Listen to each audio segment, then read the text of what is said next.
रहमत बरसती है, शाम ता सहर गाज़ी।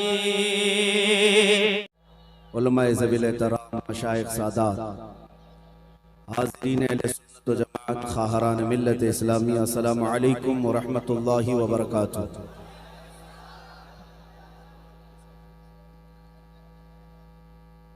अल्हम्दुलिल्लाह, अल्हम्दुलिल्लाहिल हन्नानिल मन्नान, अल्लज़ी ख़लक़ल इंसान व अल्लमहुल बयान, वस्सलातु वस्सलामु अला रसूलिही सय्यिदिल इंसि वल जान व अला आलिही व अस्हाबिही ज़विल खैरि वल इहसान, अम्मा बअद। फ़अऊज़ु बिल्लाहि मिनश शैतानिर रजीम, बिस्मिल्लाहिर रहमानिर रहीम। वलौ अन्नहुम इज़ ज़लमू अनफुसहुम जाऊका फस्तग़फ़रुल्लाह वस्तग़फ़र लहुमुर रसूल लवजदुल्लाह तव्वाबर रहीमा। सदक़ल्लाहु मौलानल अज़ीम व बल्लगना रसूलुहुन नबियुल अमीनुल मतीनुल मुख्तारुल करीम व नहनु अला ज़ालिका मिनश शाहिदीन वश्शाकिरीन वल्हम्दुलिल्लाहि रब्बिल आलमीन। बारगाह रिसालत मुआब सल्लल्लाहु तआला अलैहि वसल्लम में एक बार दुरूद पाक का हदिया पेश फरमाएं। सय्यिदिना व मौलाना मुहम्मद मअदनिल जूद वल करम व आलिही व अस्हाबिहिल किराम व इब्निहिल करीम व बारिक व सल्लिम सलातन दाइमतन। मुझे उम्मीद है कि आप हज़रात बैठ जाएंगे और सुकून व इत्मीनान का माहौल बनाएंगे। वैसे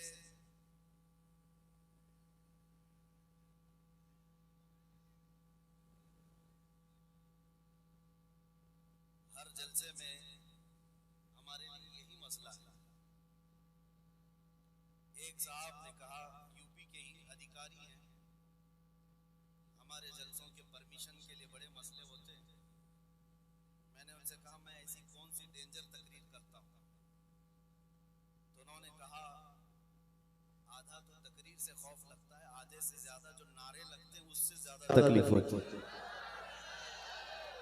पता ये चला कि ये जो रात के वक्त बेदार मजमा लब्बैक का नारा लगाता, इससे कुफ्र के चूल्हे भी हिल चुके हैं। बहुत सारे खीमों में जलजला है, अगरचे आपको इस चीज की खबर ना हो, हमें अंदाजा है। नाज़िम इजलास हमारा तारुफ बड़े लंबे चौड़े अल्फाज में आपके सामने करा रहे थे। सबसे पहली बात तो यह है कि मैं उस मिंबर पर आज खड़ा हूं। मुझे आज बड़ी फख्र और सआदत के साथ ये अर्ज करना है कि अल जामिअतुल इस्लामिया रोनाही, जिसकी खुशबुएं चार दांगे आलम में फैली हुई हैं, उसके अजीम असातिज़ा का ये बाबरकत मिंबर है। इस पर बैठे हुए अकाबिर उलमा, निस्बत में मेरे दादा उस्ताद भी हैं। जामिया इस्लामिया रोनाही से खोशाचीन जो उलमा हैं वो मेरे असातिज़ा में से, और अल्हम्दुलिल्लाह मुझे इस बात पर फख्र है कि यहाँ से बटने वाले इल्म की खैरात हमने यूरोप की सरजमीन पर भी देखी है और अरब की सरजमीन पर भी देखी। और ऐ नौजवानों, तुम्हारा अपना तारुफ इसी इदारे की वजह से है। तुम्हारी अपनी शनाख्त, तुम्हारी आइडेंटिटी इसी इदारे की वजह से। इस जामिया इस्लामिया ने तुम्हारे इस छोटे से कस्बे को पूरी दुनिया में पहुंचा दिया। अल्लाह ताला इसकी बरकतें सुबह क़यामत तक कायम दायम रखे। और आज का ये इजलास, जैसे कि मुझे बताया गया, हुज्जाज किराम ज़ियारत हरमैन तय्यबैन के लिए निकल रहे हैं। एजाज़न उनके लिए जलसा रखा गया। ये बड़ी खुशी की बात है कि इन मौक़े पर भी हमारे यहाँ जलसे हो जाते हैं, और इन्हीं जलसों की मुनासबत से हम अपने अकीदे और अपने जज्बात अपनी कौम तक रख पाते हैं। मेरे अजीजों, हमारा इतना ही इंट्रोडक्शन है, हमारा इतना ही तारुफ है। या रसूल अल्लाह तेरे इश्क की बदौलत मुझे जिंदगी मिली है। या रसूल अल्लाह तेरे इश्क की बदौलत मुझे जिंदगी मिली है। मेरी बात बन गई है तेरी बात करते करते, है जो जिंदगानी बाकी ये इरादा कर लिया है, तेरे मुनकिरों से आका मैं मरूंगा लड़ते लड़ते। या रसूल अल्लाह जब तक बिके न थे तो कोई पूछता न था, जब तक बिके न थे तो कोई पूछता न था, तुमने खरीद कर हमें अनमोल कर दिया। ये नाज़ी अंदाज हमारे नहीं होते, झोली में अगर टुकड़े तुम्हारे नहीं होते। जब तक के मदीने से इशारे नहीं होते, रोशन मेरी किस्मत के सितारे नहीं होते। और हमारी तकरीर का खुलासा और एक मैसेज शुरू में ही अगर मैं बताऊं तो सिर्फ इतना ही है, ए दीवानों बेदाम ही बिक जाइए बाजारे नबी में, बेदाम ही बिक जाइए बाजारे नबी में। इस शान के सौदे में खसारे नहीं होते। हमने अपनी जिंदगी में देखा है अजीज़ान गिरामी वक़ार, हुजूर अकरम सल्लल्लाहु तआला अलैहि वसल्लम का कुर्ब और उनकी इज्जत के साथ पहरेदारी की वफादारी इंसान को ऐसा बना देती है, बेबाक बना देती है, दुनिया की ताकतों से वो खौफ करना छोड़ देता। आज हमारे आगे पीछे कोई बड़ी ताकतें नहीं है जो यहां तक आपके सामने हमें आने तक हिफाजत के साथ लाती हूं, कोई नहीं है, तन्हा चलते हैं। आपके इलाके के हालात आप अच्छी तरह से जानते हैं। शायद अभी हफ्ता भर नहीं हुआ होगा, मऊ घोसी में मैं हाजिर था। एक साहब वहां पर डरे हुए मुझसे पूछ रहे थे कि यहां हमारे देश के, हमारे प्रदेश के हालात बड़े खराब है, यहां तक आपको आने में कोई दिक्कत तो नहीं है? क्योंकि यहां जो राज है वो आप जानते हैं, बिल्डोजर वाला राज है, तो आपको आने में कोई दिक्कत तो नहीं है। और आप यहां स्टेज पर आकर आसानी से बोल पाते हैं, कोई दिक्कत तो नहीं। उस दिन तक मेरे जहन में नहीं था, हमने आज उनको जवाब ये देना था। वो तो मऊ था, घोसी था, हम तो अयोध्या भी पहुंच गए। हम तो ऑफिशियल अयोध्या पहुंच गए। और इंशाअल्लाह अज़ीज एक वक्त आएगा जब हर दीवार बल्कि हर इलाके से ये आवाज गूंजेगी, लब्बैक या रसूल अल्लाह। अजीज़ान गिरामी वक़ार, नौजवानों में मैं एक बेदारी देख रहा हूँ, शमाल से जुनूब तक, मशरिक से मगरिब तक। अगर ये बेदारी बाकी रही और बढ़ गई तो इंशाअल्लाह इनकलाब को आना है। अंधेरे के बाद उजाले को तुलू होना है, और जुल्म की चादर ज्यादा देर तक नहीं तनी रह सकती। कुफ्र की हुकूमत तो रह सकती है, जुल्म की हुकूमत ज्यादा देर तक नहीं। अगर आज हालात खराब होने के हम बार बार गीत गा रहे हैं, तो मैं कहता हूं नौजवानों, नाउमीदी और मायूसी की तरफ मत जाना।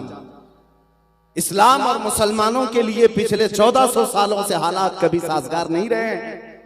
सतीजा कार रहा है अजल से ता इमरोज, शरारे बू लहबी से चरागे मुस्तफवी। हर जमाने में ये हालात रहे हैं।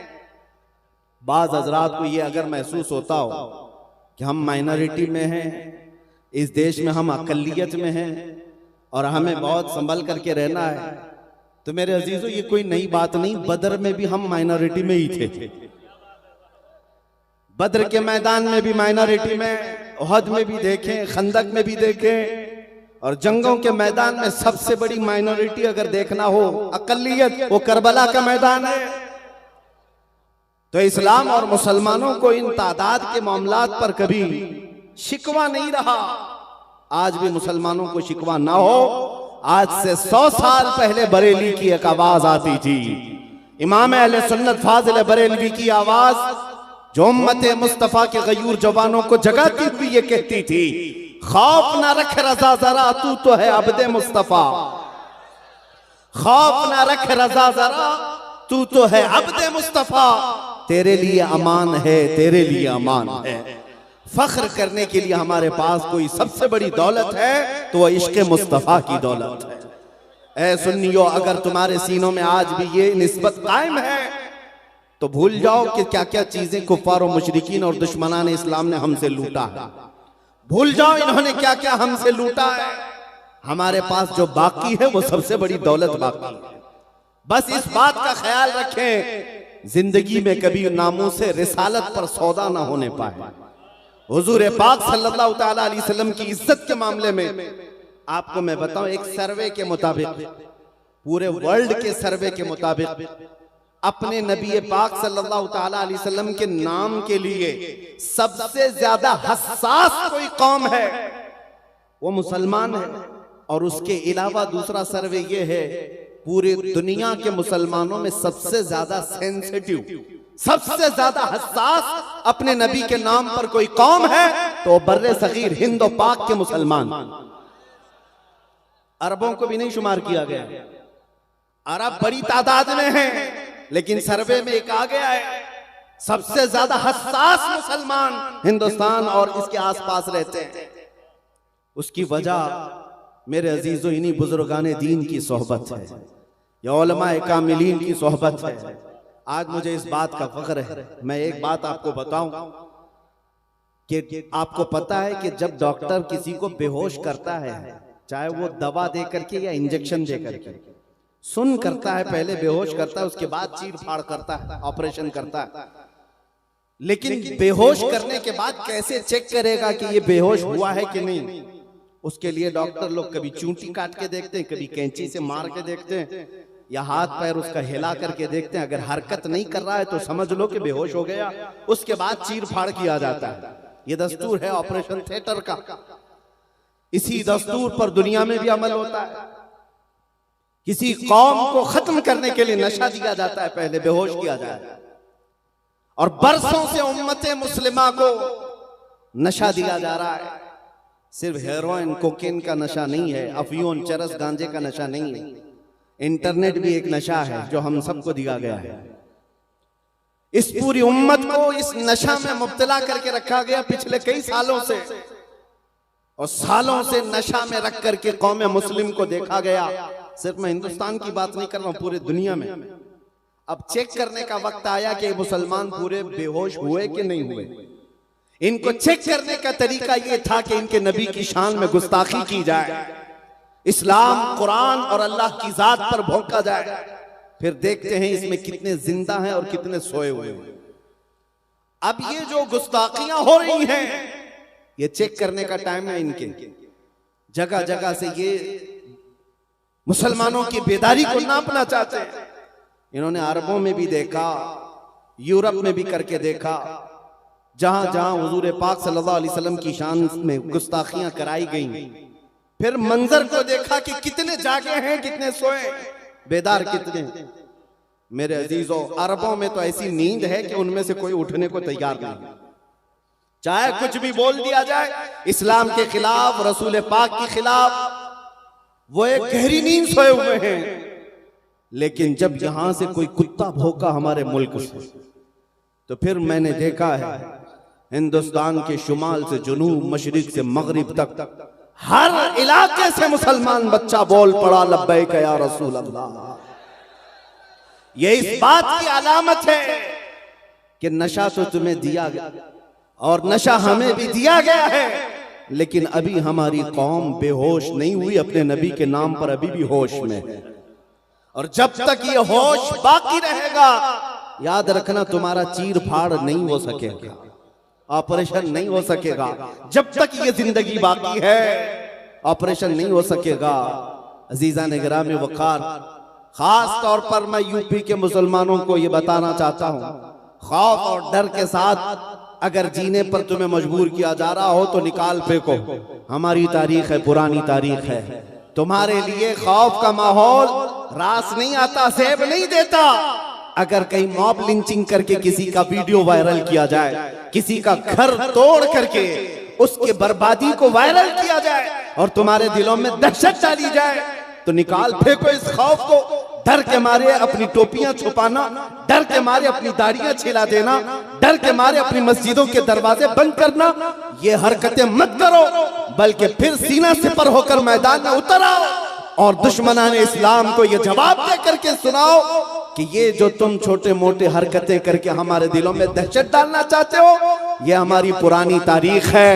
हम उस कौम से वाबस्ता हैं जहां हर साल मुहर्रम में हमें करबला की दास्तान सुनाई जाती है, हमें हर साल हुसैन आजम की कुर्बानी सुनाई जाती है। इसलिए नहीं कि छाती पीट पीट करके रोएं, इमाम हुसैन पर मातम करें। मुहर्रम में करबला की दास्तानें इसीलिए सुनाई जाती हैं कि हमारा हर बच्चा कट जाने के बाद भी ये अज़्म लेकर के तैयार रहे, इस्लाम जिंदा होता है हर करबला के बाद।